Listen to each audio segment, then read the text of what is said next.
Alloh aytar ekan, ey Azroil, bor falonchini farzandini jonini olgin. Kelarkan, o'ynab, kulib, endigina mana go'zal, mana shu yigitlarga o'xshagan chiroyli bo'lib yuribdi-da endi. Azroil alayhissalom kelar ekanlar, jonini olmoqchi bo'lar ekanlar. Jonini olindi. Alloh taolo bilib turibdi hammasini. Bandam nima deyapti? Ya Robbi, senga hamda deyapti. Bandam menga hamda deyapti.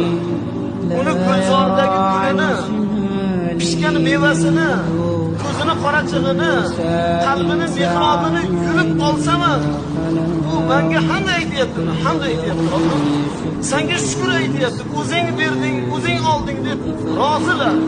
Biz qazoyi qadarga rozimiz ey Alloh deyapti. Alloh aytadi, guvoh bo'linglar. Bu bandalarimning gunohini kechirdim. Bu bandalarimning gunohini mag'firat qildim, guvoh bo'linglar. Qiyomatda bu bandalarimga